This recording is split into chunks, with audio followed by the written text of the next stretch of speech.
सभी को नमस्कार। Welcome to our YouTube channel Saraswati coaching centre. मैं नरेंद्र वाली आप सभी का हार्दिक स्वागत करता हूँ। वापिस राजनीति विज्ञान पर बढ़ रहे हैं और जो कल क्लास हुई थी आपको समझ में आया होगा और बहुत अच्छी तरह से मैंने आपको बताया था कि किस प्रकार एक दो ध्रुवीयता का अंत की ओर बढ़ रहा है और इसमें सोवियत संघ और अमेरिका के बीच में किस प्रकार एक महाशक्ति बनने के लिए होड़ाहोड़ी चल रही है।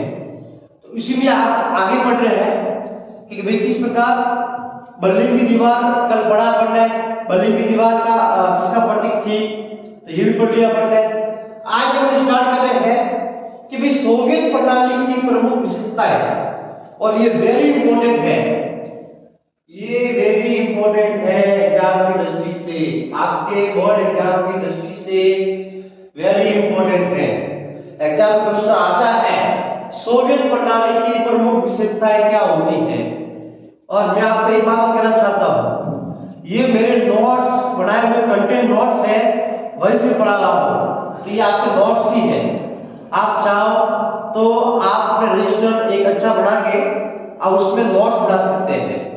आप जो मैं आपको इस पर रिवीजन करवा रहा हूं वर्ड पर, ये आप इतना पढ़ लोगे ना तो कि आपके अच्छे नंबर आ जाएंगे एग्जाम में, और सब याद से आने वाला है एग्जाम में, कई बार से आने वाला नहीं, बार कुछ नहीं है, याद से ही है। तो सोवियत प्रणाली क्या है ये आपको समझना जरूरी है, इसकी प्रमुख विशेषता क्या है, ये एग्जाम में प्रश्न आ सकता है, बन सकता है। तो सोवियत क्या है, सोवियत प्रणाली, तो मैंने आपको बताया था कि भाई एक पूंजीवाद होता है, एक साम्यवाद होता है, और पूंजीवाद जो निजी होता है, जो व्यक्तित्व होता है, और किस प्रकार उसका अंत करने के लिए एक साम्यवाद आता है जो समतामूलक यानी एक समाज का निर्माण करता है और सभी के कल्याण के लिए काम करता है। इसमें एक व्यक्ति का भला नहीं हो, निजीकरण नहीं है, पूरे समुदाय को साथ में लेकर चलने वाला, पूरे समुदाय का अच्छा हो, पूरे समुदाय का कल्याण हो, वो काम करता है साम्यवाद। तो वही है सोवियत प्रणाली। क्या है सोवियत प्रणाली? सोवियत प्रणाली का मतलब साम्यवाद। क्या है साम्यवाद? तो देखिए समाजवादी सोवियत गणराज्य रूस में हुई थी, समाजवादी सोवियत गणराज्य कहां पर हुई थी? रूस में हुई थी, वही सोवियत संघ में। तो सोवियत प्रणाली ये आपको पढ़ना जरूरी है। तो देखो क्या है, ये 1917 में क्रांति हुई थी रूस में, साम्यवादी क्रांति। जब 1917 में रूस में क्रांति हुई थी साम्यवादी, उसके बाद में आई थी सोवियत प्रणाली। उसके बाद की बात की जाए तो रूस की क्रांति के बाद, 1917 के बाद की जो क्रांति के बाद में आई थी वो थी सोवियत प्रणाली। तो देखिए क्या है ये एक आपका लिखा हुआ जो पूंजीवाद के खिलाफ साफ लिखा हुआ है, इसका मतलब ये निजीकरण के खिलाफ थी, पूंजीवाद के खिलाफ थी, ये ध्यान रखना। देखो पहला विशेषता क्या है, पहली विशेषता दी हुई है समाजवाद के आदर्शों एवं समतापूर्ण समाज की जरूरत से प्रेरित थी, यानी साम्यवाद या समाजवाद के आदर्शों और समतापूर्ण समाज की स्थापना करना, पूरे समुदाय का भला हो, पूरे समुदाय का कल्याण हो, ऐसी कामना करना वो थी सोवियत प्रणाली। क्या थी सोवियत प्रणाली? किसी एक व्यक्ति का नहीं, किसी एक व्यक्तित्व जो होता है निजीकरण वो नहीं, पूरे समुदाय का समतामूलक समाज स्थापना करना वो काम है सोवियत प्रणाली। दूसरा पॉइंट क्या है, दूसरा जो विशेषता इसकी है वो है राजनीतिक प्रणाली, ध्रुवीय कम्युनिस्ट पार्टी, ये ध्यान रखना है। यानी यहाँ की जो राजनीतिक प्रणाली थी इसकी वो थी ध्रुवीय कम्युनिस्ट पार्टी।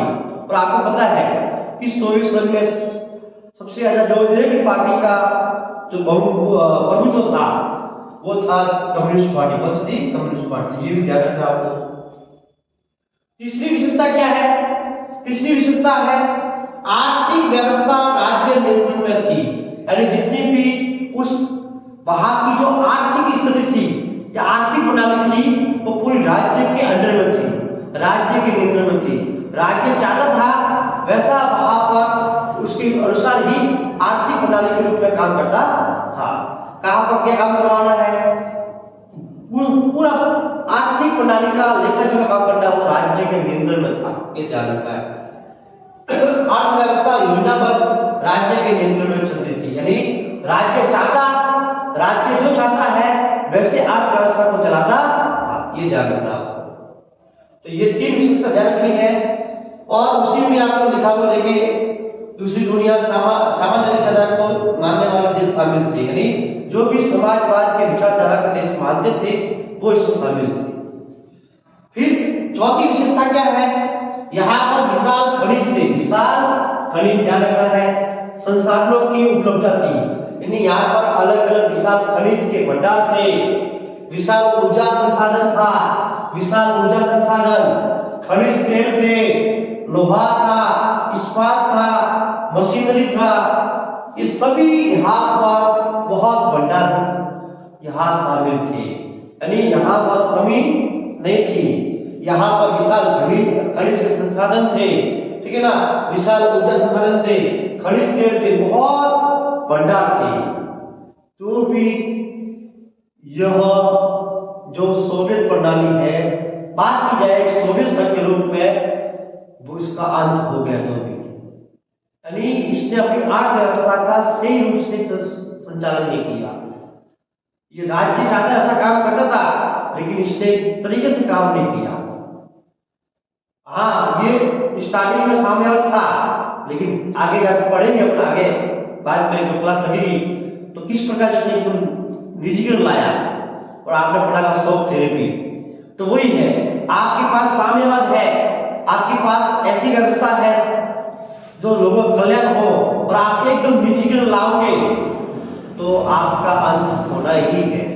तो वो सब उसके पास में अर्थव्यवस्था अच्छी थी, ये अच्छा चला रहा था, लेकिन आगे जाकर किस प्रकार इसका अंत हुआ वो आप आगे पढ़ने वाले हैं, तो ये ध्यान देना है।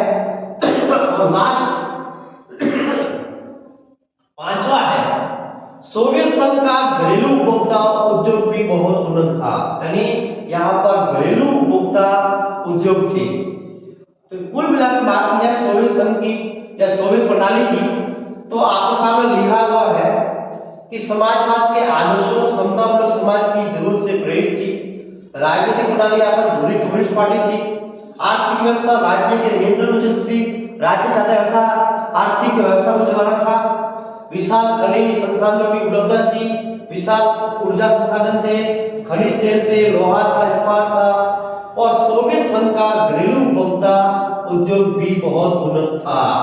तो ये 5 आपके सामने प्रमुख विशेषता लिखी हुई है, तो एक आप पक्का इसको क्या कर लेना, सोवियत प्रणाली की प्रमुख विशेषता एग्जाम में पूछ सकते हैं, आ सकता है, ठीक है ना, ये ध्यान रखना।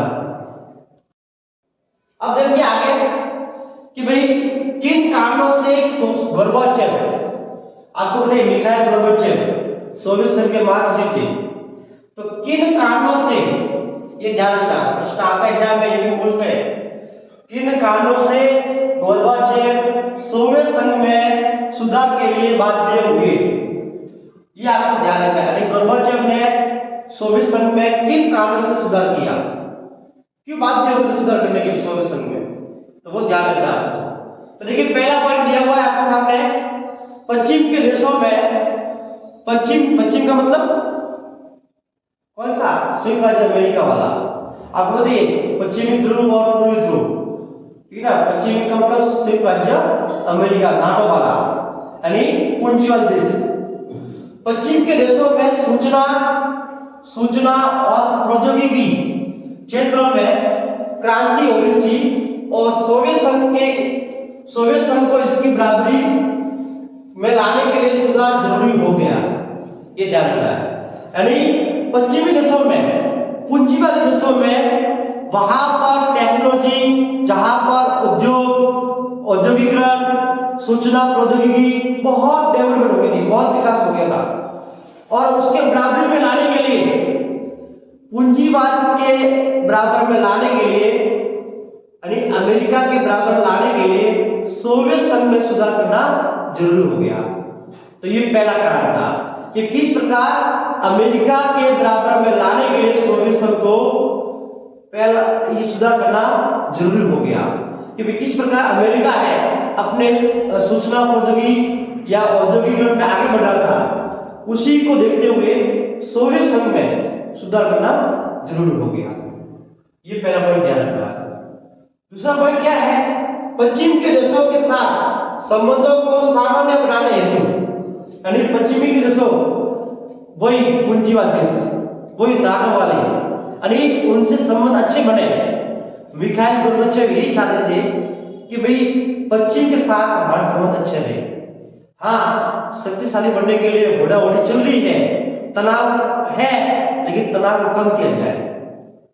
यदि अपन पश्चिम के साथ संबंध अच्छे रखेंगे तो कहीं ना कहीं ये अपने को ही फायदा हो सकता है। ये मिखाइल गोर्बाचेव की थोड़ी बहुत रणनीति थी कि किस प्रकार पश्चिम के साथ संबंध अच्छे रहे। तो ये अभी आपको ध्यान रखना है, ये भी एक कारण है सोवियत संघ में सुधार करने का। तीसरा कारण क्या है?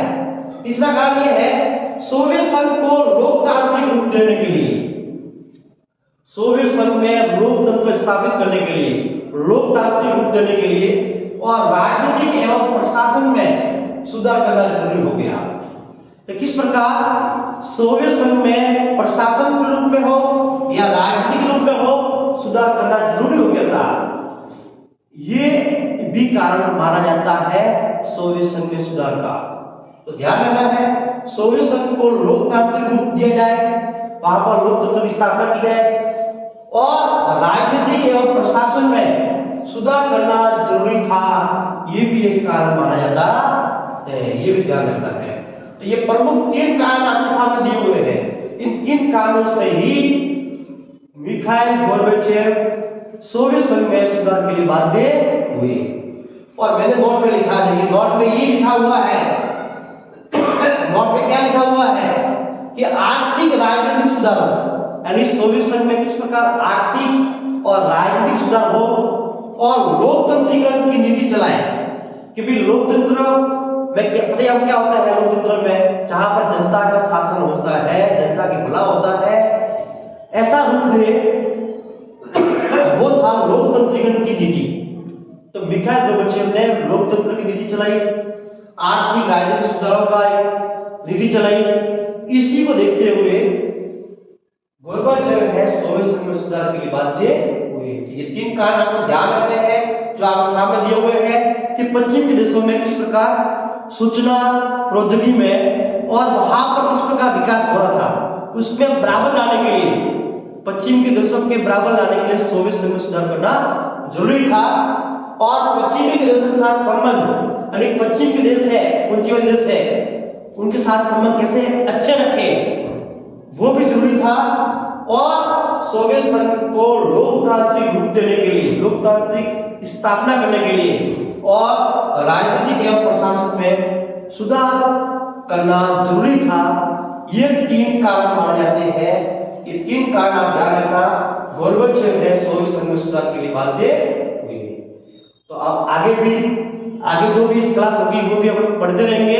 आज इतना ही है। और आप, मैं जितना बोर्ड पे आपको जो लिखवा रहा हूं इसके नोट्स बनाए, ये नोट्स ही आपके काम आने वाले एग्जाम में। और इन नोट्स को आप बारीकी से पढ़ लोगे ना, अच्छा रिवीजन कर लोगे ना, तो मैं आपको गारंटी बोलूं आपके अच्छे नंबर आएंगे। मेरे से बहुत सारे बच्चे स्टूडेंट्स है, उनके पॉलिटिकल साइंस में 100 में से 100 नंबर आए, 95 से कम भी नहीं आए, उनके 95 से वही आए 100 में से।